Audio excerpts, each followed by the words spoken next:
I call to order the Lake Mills Plan Commission meeting of August 28, 2018.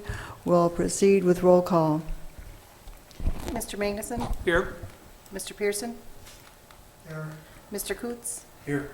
Mr. Foster? Here. Mr. Holman? Here. Ms. Lazaris? Here. Mr. Schumacher? Here. Item number 3, correction and/or approval of the minutes of May 22, 2018. Any comments concerning these minutes, or is there a motion concerning them?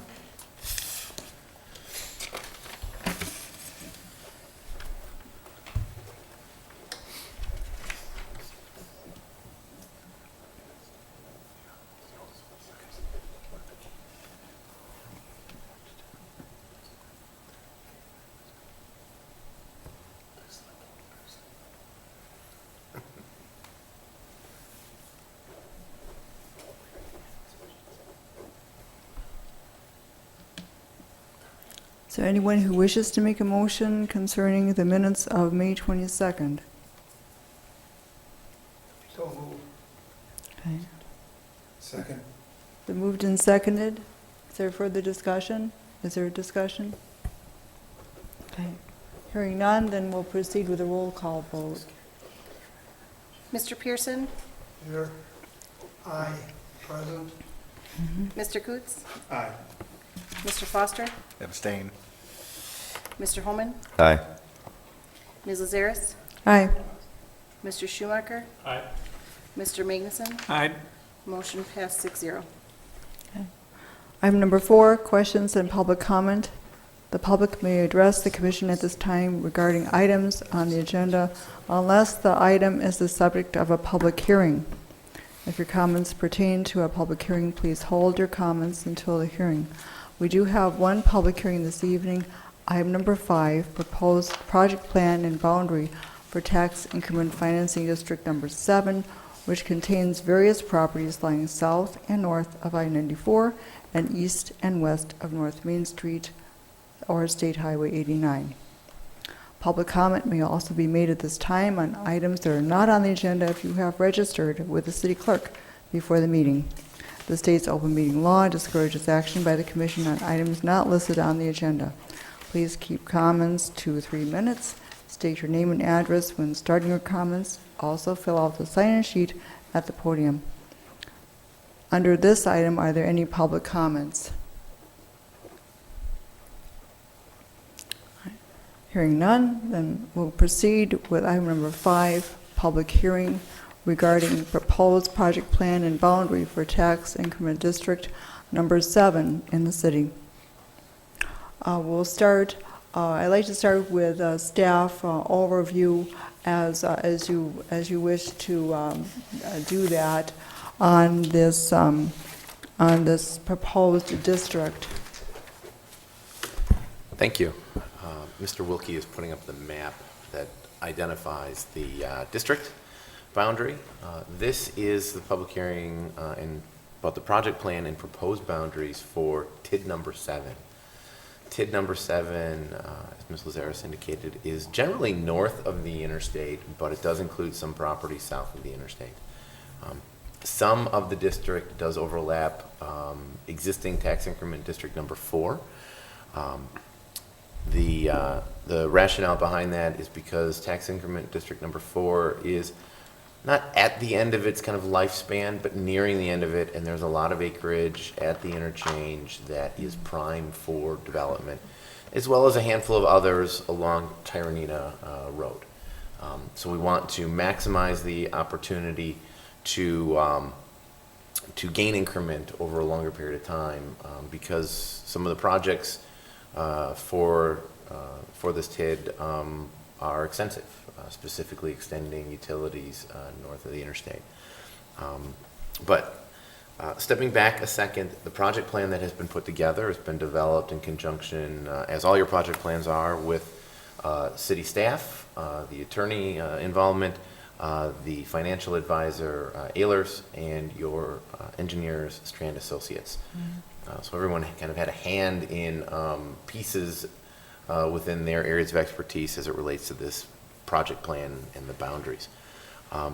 The boundaries, as you see them, do include some properties that are in the process of being annexed. So they will be annexed before the finalization of this project plan with the Department of Revenue. The project plan itself is organized in a way that we feel is very simple to understand, not just for commissioners or city council members, but for any resident or prospective developer who's going to read it. It is organized, when you're looking at the table of contents, in a manner that aligns with the required elements spelled out in the state statutes that the Department of Revenue will be looking for. Some of the key elements that I'd like to highlight, I will not walk through the entire project plan, it is pretty lengthy, but some of the key elements that I wanted to highlight are on page 1. Very quickly, we have an introduction to what this district is and what tax increment financing is. And again, that is just for the general audience, general reader, so they don't have to search for the details of what or how these are used. Most notable is when we get to page 3, is how TID number 7 in this case will promote orderly development of the city of Lake Mills. This is an area north of the interstate that the city has been preparing development for a number of years. Back in 04-05, the city adopted the North Side Neighborhood Development Plan. There was some platting of land at that time, some preliminary platting, but the economics of the area have changed a little bit, and we are getting away from as much more single-family residential that was proposed at that time and shifting, kind of pivoting more towards non-residential, like retail and commercial along 89 and visible from the interstate, and then supplementing it with some higher density multifamily residential. That could be apartments, could be condos, could be townhouses. But that's what we were illustrating in the project plan. Those are development assumptions. We'll talk about those a little bit later that we worked through with Ehlers and Associates, and that's the projects that the engineers had put together with cost estimates. There's still some properties on the south side of the interstate across from the market, behind Quick Trip and behind McDonald's, that are still anticipated to be commercial development. They do need some infrastructure to assist them, and then some higher density residential development across from Tyranina Park. And again, there's the need to extend some utilities over there. But this TID is in keeping with the desire for orderly growth in the community, and that but-for test, but for the use of TID, those properties would have developed already. So we're trying to kind of encourage a little more development in the area, and especially to the north side of the interstate. Any questions on the orderly development before I move on? On the overlap 7 to 4, Yes. so those, what, 3 parcels, something like that? There are a handful, yes. So then they reset the funding period or the life of the TIF then? It resets the life of the TIF in the sense where the red boundary is, that starts anew. The purple boundary is TID 4. It freezes the value in TID 4 on the day, for those properties that are overlapped, on the day TID 7 would be created. So the value of those lands, so I'll use the market. The market has been developed and it's been paying taxes into TID 4. It will continue to do so based on the value of the market the date this is created. Anything new that happens on that site, and there are a couple outlots, so it's possible, that would go into TID 7. If that makes sense. A couple of the parcels are undeveloped, so basically it There's no resets change. the clock on them. It does, and that's the key Yeah. for this area. There's been some, I would say, some encouragement from property owners in that area to seek more development than they had in the past 15 years.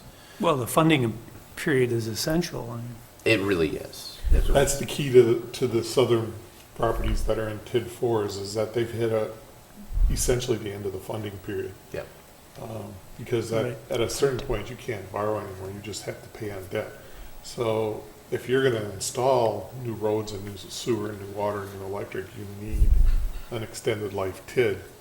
And so we overlaid, similar to TID 2 with TID 6, we're overlaying TID 7 over TID 4 to try and extend the life of opportunities for those yet undeveloped properties. And then TID 4 will close in a handful of years, and it'll just go away, as TID Yeah. 1 did a long time ago. The annexation you mentioned too, is that parcel 12, I'm assuming? Yes, and 23, Wherever which is that a small house property. Yeah, it's right here. So you have the annexation in process? Yeah. They've been submitted to the city, they're in process, yes. There's actually a third parcel that lays right here on the north side of the mini warehouses that are in the town. Apparently, this parcel got subdivided by the highway and it left about a half an acre on the south side. So there's 3 parcels that are being annexed. This one, and this one. Only 2 of them will be included in the TID at this time. Well, you can't have an unannexed No, you parcel cannot. in No, in a cannot. TID. And a TID, no, No. can't do it. And then it's always important to keep in mind that the town and the city have had a boundary agreement and have had extraterritorial zoning for that area. So it has been defined to become part of the city for many years. So, Yes. just clarification, just so I understand it. Of course. Something is still a little fuzzy with me.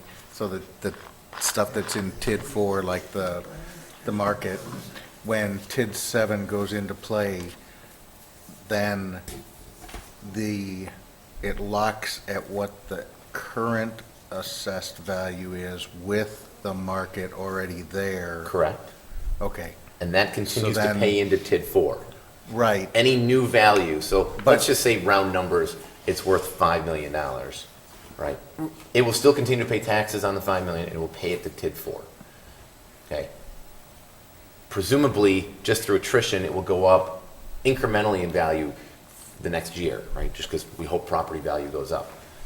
That sliver, those taxes, will get paid to TID 7. Well, It's- they'll lapse in 20 year, at the 20-year period. At the 20-year period, TID 4 will close, and then it just goes away. The new value doesn't reset to 0, and then you get the value on the whole building again. No. No, That's not how it what I was trying to point out is, or trying to understand, so before the building was built and that went into the TID 4, it was assessed at, say, like you said, 5 million.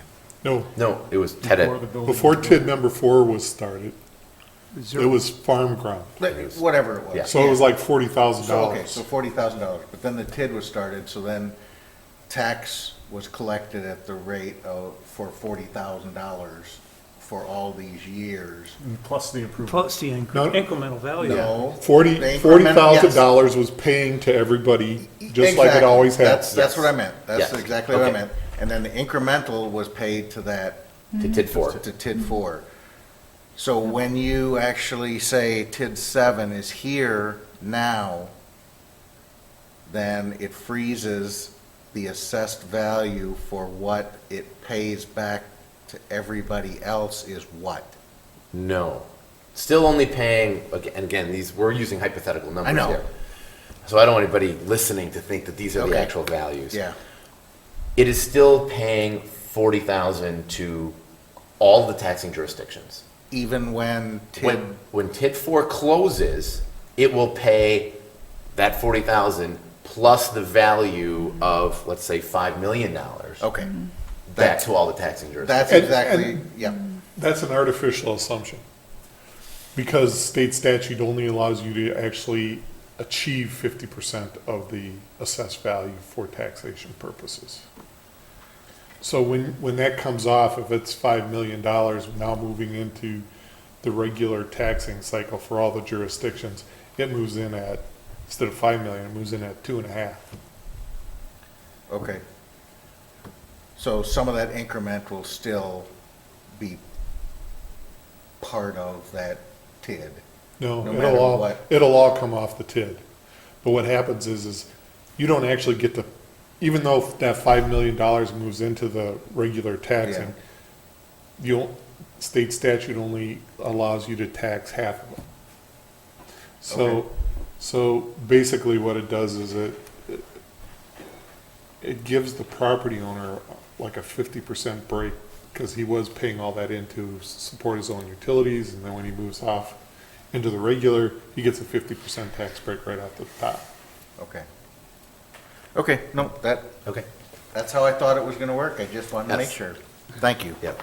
We did not want to extend the life of any of the other TIDs. It was either to start a new one. Right, yeah. Page 4 of the document is some of the key financial issues. Let me say one other thing though too. TID 7 can pay into TID 4. You are allowed to specify Okay. dollars being So- allocated to another TID. So let's say in a couple of years, TID 4 isn't generating enough money to pay the debt. TID 7 could pay into TID 4 to cover it. In this case, it's highly unlikely. It's unlikely. I'm not gonna say that. Okay. Thanks, Steve. You know, there are a couple areas there that are developing, that benefited from TID that aren't in the TID, such as Culver's and the new physical therapy place on Elm. And So when you think about development out there, not all of it is in the TID. You have some pretty limited properties that are in the TID that are actually paying.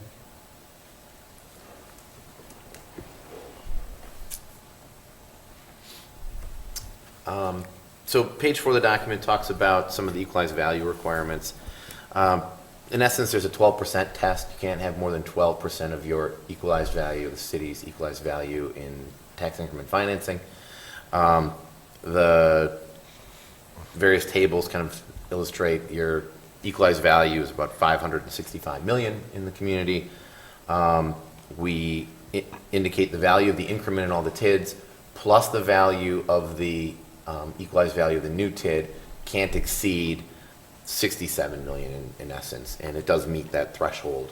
So it's just an important test, because when we get to the resolution, these are things that have to be declared in the recommending resolution from the Plan Commission to the council.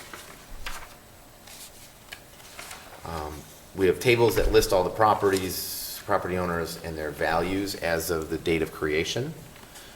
These are things that we reiterate to the Department of Revenue. I'm going to flip ahead a little bit. We do list a series of potential projects. So starting on page 14, which is section 5, the types of projects that could be undertaken. In a nutshell, they relate to encouraging site development. So a lot of public infrastructure work, utilities, roadways, could be land acquisition, so it could be acquiring land outright, or more specifically and more likely is right-of-way acquisition for extending roadways. It can include they call development incentives to encourage development to come here. We do have to declare that in the TID, and we do need to highlight if there are going to be any improvements outside of the TID but within a half a mile of the TID. And that is also possible. It could be some intersection improvements, some ramp improvements. Again, these are all, pardon? Some electric improvements. Some electric improvements, yes. Stormwater? Stormwater, yes, if it was outside the TID, but most of those things will be inside the TID. The electrical connections are probably the most likely, and it is possible that there could be some, perhaps some contribution to intersection improvements, perhaps at Tyranina and Main Street. So they aren't necessarily in the TID proper, but because they benefit the TID, they are eligible expenses. We just have to highlight them as part of the project plan, that those are eligible expenses. Any questions on the potential types of projects? There is a detail in table 5, which is on page 17, of projects by phases. And there is a map in there that lists potential phasing of development, and that is just what we feel is going to be the likely phasing of development. That was staff input, engineering input, and financial consultant input on what are the likely phases and the necessary improvements for them. The likeliest phases are, of course, the ones immediately adjacent to the interstate, kind of the most readily served. Some of them will need immediate utilities going across the interstate. Obviously, you're going to bore those. It gets pretty expensive. And some roadway extensions to make that happen. That would be the extension of Oasis Lane being the most likely. The TID is always structured, and the city is, 15 years I've been working with you, has been focused on very conservative phasing of development. Looking at a big, so it looks like a big project plan, but that does not necessarily mean that you are obligated to all those things. The city has always evaluated development on a case-by-case basis, determine if and what kind of borrowing may need to be done when development has kind of committed to a site.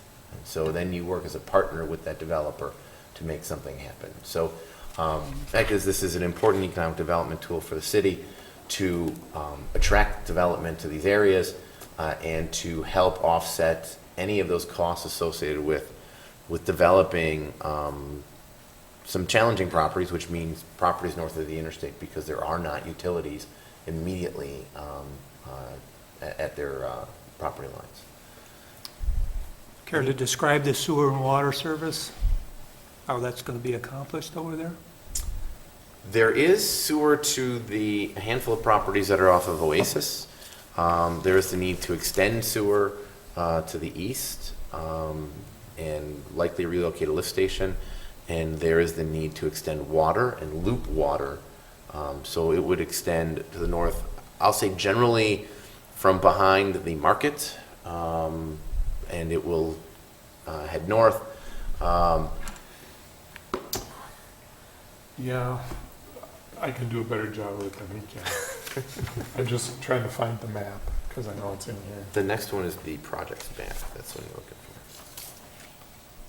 It's that one. Yeah, there it is, okay. I'll give you, see if I can do this work. Oh, you have it? Okay. Yeah. Back.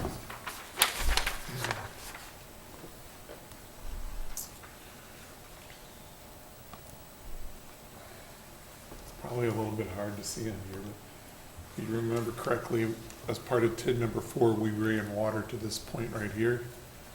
And as part of the planar project, we ran water to right here. So you can see the water comes across and runs up here and then runs across and works its way back down to here. So that's water number 1. In this phase, we're just going to shift the sanitary sewer lift station to here, and then we're going to reset the outlet from Prairie to North Main, because when we do South Main, it takes all the sanitary sewer off of West Lake and puts it onto Water Street, and that's because we anticipated splitting the city into north and south and having 2 major water main, sanitary sewer mains coming down that street. So it gives us capacity over here. As we shift to this point right here, it's going to have to go this way for sanitary sewer, and water is going to basically come across A and then come up this road here, and sewer will run up the creek and come across to Weber Road and then into there somewhere. Previous development had a major sewer line coming up, but you feel they got the capacity on the current sewer line going across there? Well, at that point in time, they were doing a lot of development in this area too. In fact, a lot of their major development was in this area. And so what we looked at was we took the brake line, which runs right about here, down like this. And we said, as long as you're looking to develop this first, because they were doing residential. They were residential developers. They were looking for commercial development. But so the sanitary sewer was coming up this direction.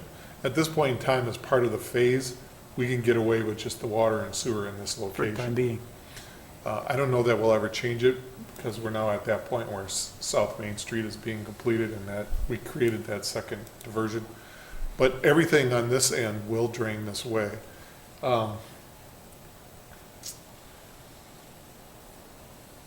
You know, we've planned for that whole area. So there's several hundred acres up in this area that we planned for. So when you look at that sanitary sewer line and how it comes in and comes up, it will drain a large area, so. And you have the capacity downstream. Having this one and this one, well, we'll build that in. At the wastewater treatment plant, we have the capacity.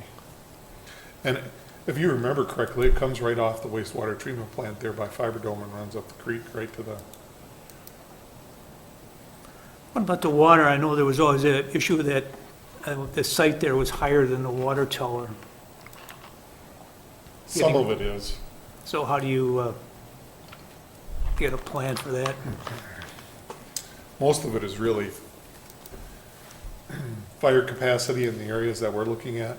So we're still talking about putting a water tower up here as part of the final phase.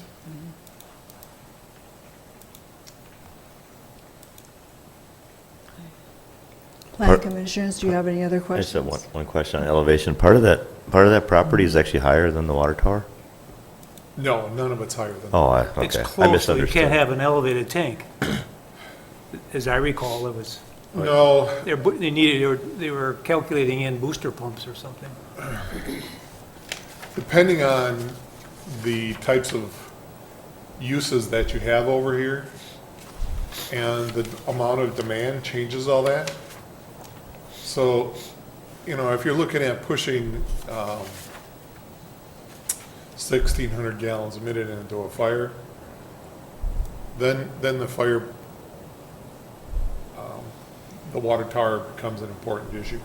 But initially, at the beginning, with most of the uses that we now are looking at in here, you're not going to have that as an issue. I anticipate, you know, if you start building residential units along this ridge, or as some of the other planning that we have with some of the types of facilities we're looking at out there, I could see a very high water demand out there, but we're handling that in a different method.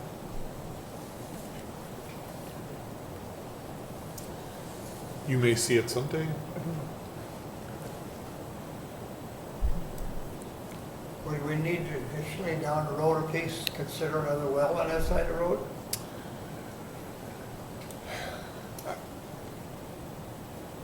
I imagine at some point that might be considered. It all depends on, you know, the evaluation of the quality of the water and the depth and the material that it's in and those types of There's things. enough capacity now to get that rolling, is Oh, no yeah. problem? Yeah, that's not a problem. It's more a question of being able to push a certain number of gallons a minute during a surge, during a high surge, generally fire suppression. But at this point in time, I don't see anything being built over there that would hit that peak. I think there's actually more trouble over here, right there, than there is over here initially. So, because when you're building in this area right here, it's not going to be that big of a deal.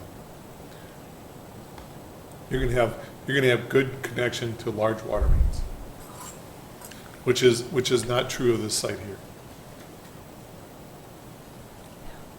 Now, if I understood that correct, we're gonna take on the right-hand side, on the east side of 89, eventually we're gonna drain that west and get that into the lake, the storm sewer. Is that what I understood? Storm sewer here? Yeah, and it goes into the lake. I know No, there's it runs the river other in way. there from 200 years ago, but All this runs to the north.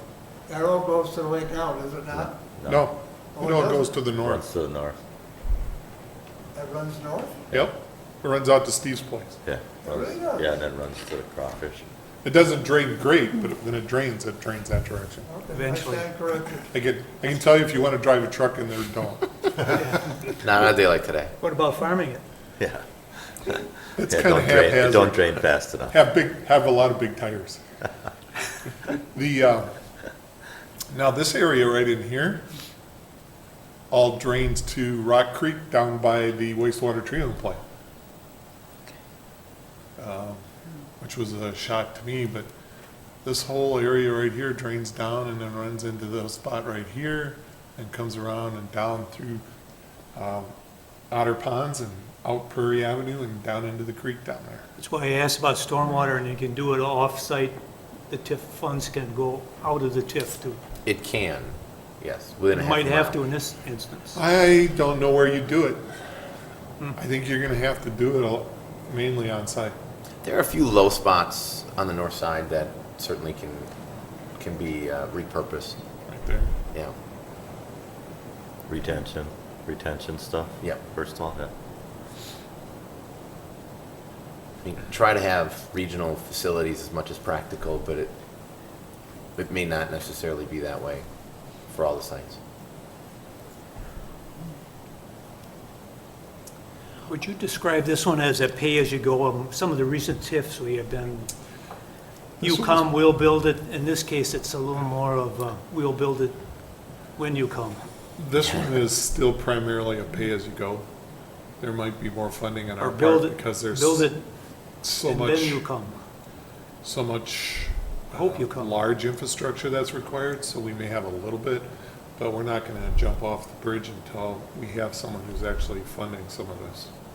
Yeah, different than the industrial park that Right, you'd we've done only years had ago. one non-pay-as-you-go, one build it and they'll come. That was TID number 2. I don't see any commercial, residential TIDs in the city being that way. We've never had a distressed TID, and we don't want to get there if we don't have to. There's, if we're looking to do some large-scale industrial development now, and we may have to look at some of those options, but not for this time. The question I had on, the funding period is always, speaking from experience, critical. Why did you make it 300 acres? Why did you do 150, and then you can always add another TIF? Or A couple of reasons. First and and you foremost, got the 4 resets, and you only get four amendments to add or Amendments. subtract over the life of the TID. So over 20 years, you only get 4 opportunities to add or subtract property. We've done that in the past, and it takes a little bit of time to do that. And it was felt that it was best to really kind of show to potential developers that there's a large area that is in the TID that is expected, and to those property owners there, that the city is committed, instead of just singling out a handful of properties, but is committed to the development of a large area. The second piece to that is we included a big piece of land that probably won't be developed behind the motel and such, just because it's low. The rationale behind that is because it's a mixed-use TID, you are limited to 35% of the TID area being used for residential development that's at least 3 units an acre. So obviously we're showing higher density multifamily development, so it brings a lot of value and doesn't have a big footprint. Because we have a big piece of land that will never be developed, the overall TID, it is highly unlikely we will get to the 35% threshold. that's an opinion. So it's smart. You would have to have over 100 acres of multifamily residential out there to get to the 35%. We are showing 15 or 18% of the total. So a very small area. We expect this area to be commercial. It has great visibility from the interstate. It has great accessibility to the interstate. It is in the middle of a large trade area between kind of Waukesha and Madison. There's a lot of commuters that we're finding based on some other studies that have been done at the city level. There are people that are knocking on the door to develop in the area, but because there's no utilities, it's a really short conversation. Because it's not a level playing field. This is also the last real developable interchange between the east edge of Madison, if you will, Cottage Grove, to Johnson Creek. And Johnson Creek is kind of all its kind of most visible real estate has been chewed up already. And you can see what's happening over in Cottage Grove, businesses and commercial there. So you're kind of what's next, and you want to be you want to be prepared for it to happen. But I doubt we'll get to 35%. Maybe you would get in the low 20s, maybe, if you made some different decisions. But what we're showing here is certainly less than 20%. And we're looking at 8 to 10 units an acre for those sites. Because of the topography up there, there's some places, if you built multi-story, you could have views of the lake and views of downtown. So there are some nice pieces there. And they aren't really the best pieces for commercial. They really do lend themselves well to higher density residential. And those types of, the people who want to live there want ease of access and convenience of commercial. You know, being up there saves them 3-4 minutes to get to the interstate rather than being kind of closer to downtown. Okay, this is the first time we've done a TIF with a residential component, correct? It isn't, because you do have other mixed-use TIDs, but we haven't pushed them to get a lot of residential development. Yeah. In a mixed-use development like this, it's restricted then to multifamily? No, You could have single you family, can't. Absolutely. The restriction is, owner occupied stuff? yeah, the restriction is 35%, maximum 35% of the total TID area can be residential, and the residential has to have a minimum density of 3 units an acre. That's it. So we could have You could have single family. single family. Yeah, you could have 12,000, 13,000 square foot single family lots in there and still meet the requirement. Well, I'm hoping we don't get a lot of But non-owner occupied multifamily. I Really? think you're kind of confusing that with multifamily that doesn't hit a certain price threshold. And it really comes down to, when we had a meeting with, what organization was that, about many months ago? We looked at some of the residential, the multifamily here. Over 50% of your renters have a median household income more than $75,000 a year. That means they rent by choice. And something like 20%, I'm working from memory on a This is presentation I Lake gave months Mills. ago. You're talking about Lake Mills? Yes, 20% of your renters have a household income over $100,000 a year, which definitely tells you they're renting by choice. Part of it is they want to be close to everything in town, but they can't find the single family product they want, or they don't want to actually have a single family home anymore. So would we love to have townhouses up there that are owner occupied? Of course.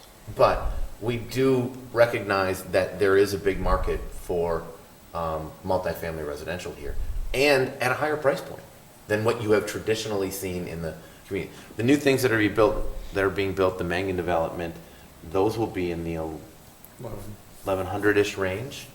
And again, depending upon the product here, would be 11 to, could be as high as $1,400 a month, which definitely rivals a single family home. So I don't want to out of the gate everybody think multifamily is bad, because that's not the case. They're just bad multifamily projects. You know, low rents, right? Or not well maintained. I'm not saying in the city, but not well maintained. I think that gives the connotation of bad multifamily people. But It'd be nice if we could avoid that. renting is a housing choice today, especially for younger people. Many younger people don't want to own. They want to rent. They want high-end amenities in the places that they rent, and they want convenience. I think you've got to step back from that position too, because there's a lot of demand for, there's a strategic need for a spread of income opportunities in the housing market. And we're very pressed at the high end. Even our low-end apartments are very high-end in the rest of the county. And if you're going to bring in industrial development, you've got to have some housing opportunities. And right now, there's nothing. There are other places in the city that we're looking for the single-family developments. That's why we're not focusing on it here any longer. I think the market has changed from where it was in 05, 06, 07 when Rock Edge kind of came about.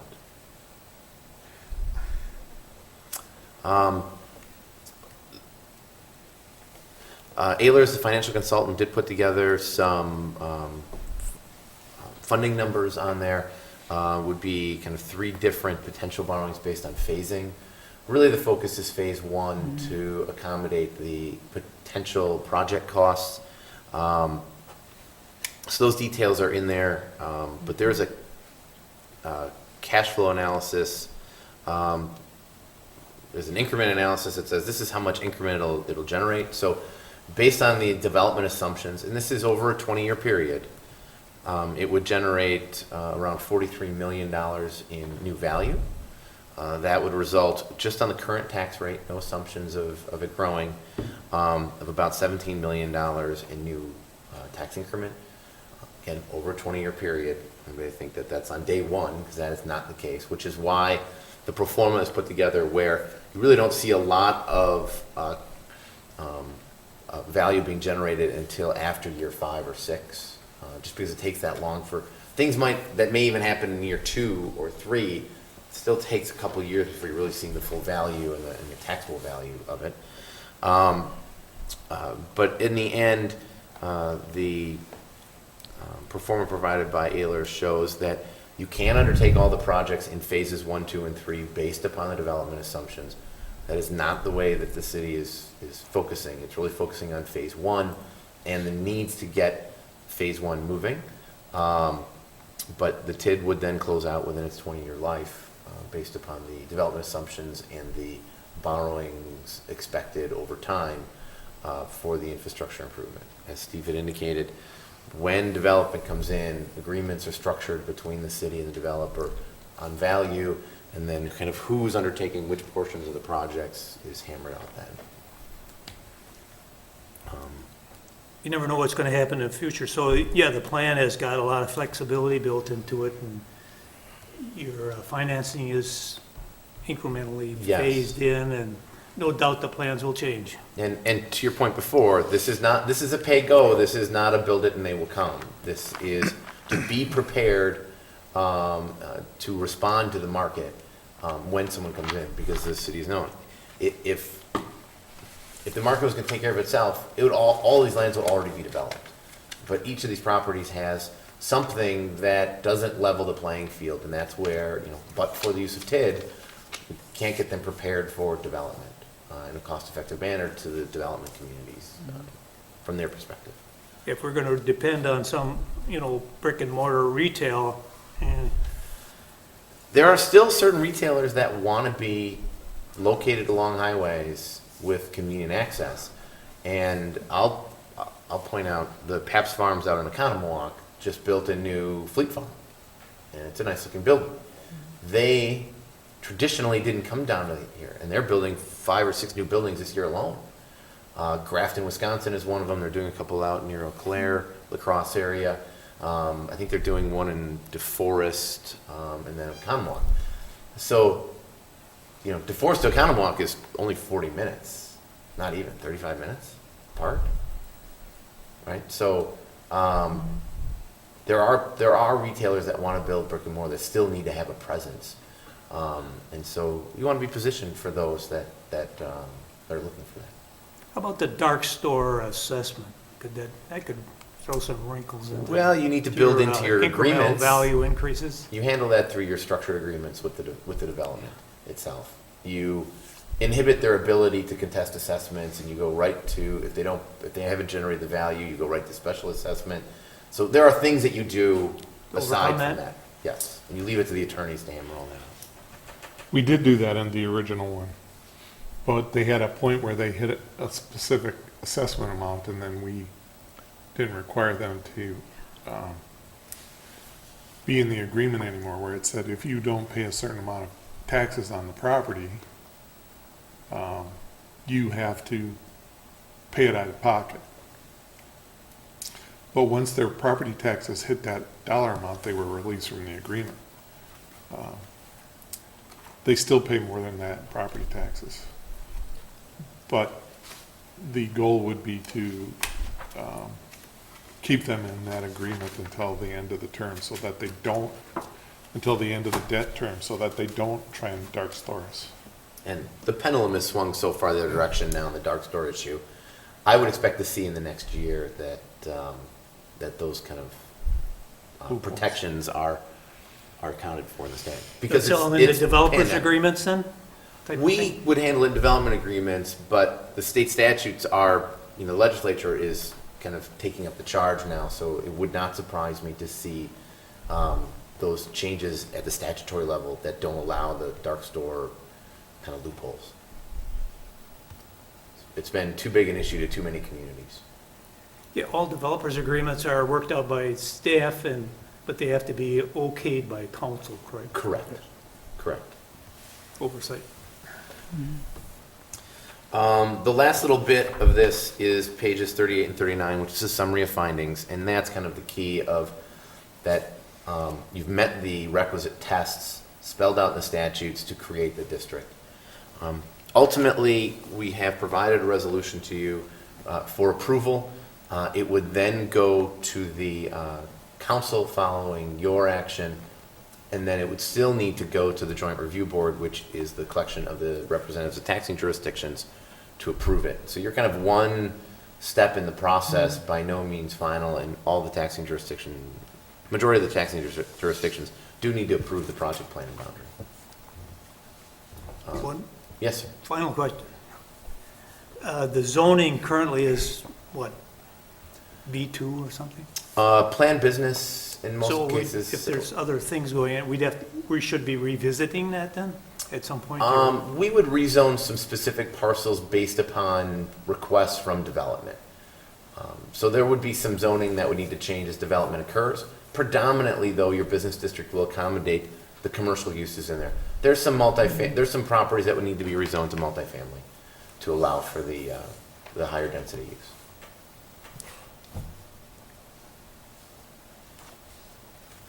You as a body would see those, of course, any zoning changes. I guess that's good. Yes. Hi. Plan commissioners, we're in public hearing. Are there any more questions as to the presentation by Mr. Wolf? Okay. We are in public hearing. Does anyone wish to comment on the proposed tax increment financing plan? Would anyone like to step forward to comment? All right. Hearing none, I'll close the public hearing and we go on to item number 6. Discussion and recommendation, proposed project plan and boundary for tax increment district number 7 in the city. We have, plan commissioners, we have before us resolution 18-1, approving boundary and project plan for tax incremental district number 7, city of Lake Mills in Jefferson County, Wisconsin. Resolution 18-1 sets forth that the city has determined to use tax incremental financing to promote development. Pursuant to 66-1105 statutes, the city of Lake Mills proposes to create tax increment district number 7 as a mixed-use development district. And tax incremental district number 7 project plan includes the following: A listing of the kind, number, and location of all proposed public works or improvements within the district, or to the extent provided in state statute 66-1105 2F1K and statute 66-1105 2F1N outside the district. B, economic feasibility study. C, estimated project costs. D, methods of financing, estimated project costs over time. E, a map showing existing uses and conditions of real property in the district. F, a map showing proposed improvements and uses in the district.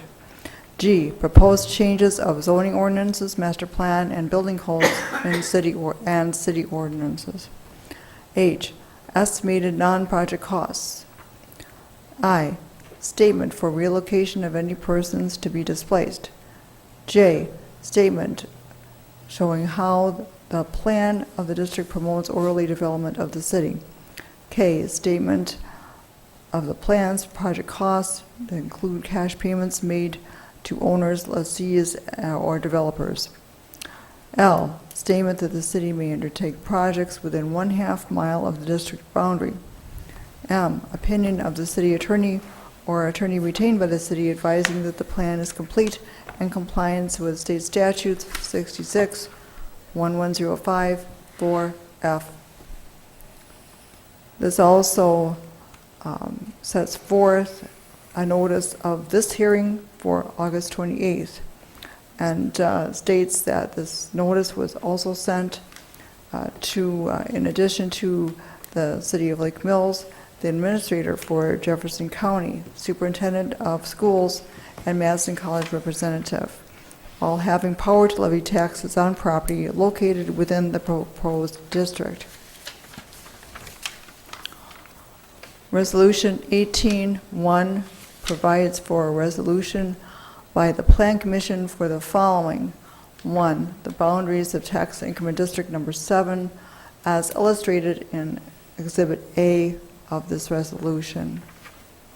2, not less than 50% of the district by areas suitable for mixed-use development under Section 66, 1105, 2 CM of Wisconsin statutes. 3, the district is declared as a mixed-use district. 4, newly platted residential uses will not consist of more than 35% of the entire area, and residential development shall have a minimum density of 3 units per acre. 5, the equalized value of the taxable property of the district plus the value increment of all existing districts does not exceed 12% of the total equalized value of taxable property within the city of Lake Mills. 6, boundaries of Tax Increment District Number 7 will not include territory that was not within the boundary of the city of Lake Mills on January 1, 2004, and or less than 3 years have elapsed since the territory was annexed by the city. 7, the improvement of the area is likely to significantly enhance the real value of other properties in the area. 8, project costs outlined in the plan relate directly to promoting mixed-use development. 9, the project plan and boundary for the district is approved, and the Plan Commission is recommending approval of Tax Increment District Number 7 to the City Council. 10, the project plan of the district is feasible and promotes orderly development in the city in conformity with the comprehensive plan. So that is the resolution, Plan Commissioners, that is before us. Is there discussion? Are there questions or observations?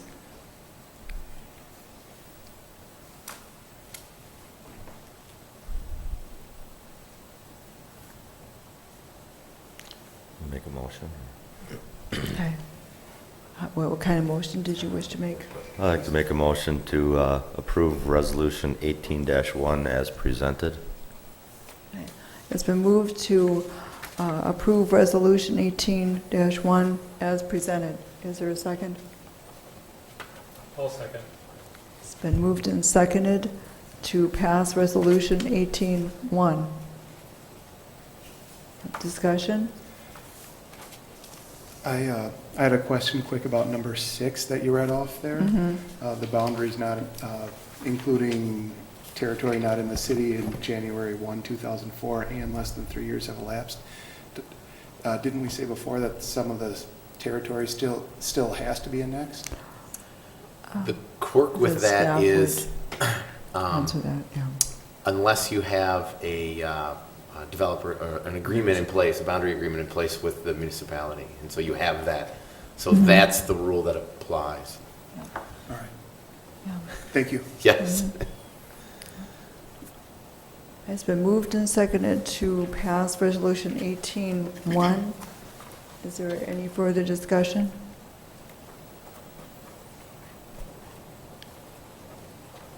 All right. Hearing none, then we'll proceed with a roll call vote. Mr. Foster? Aye.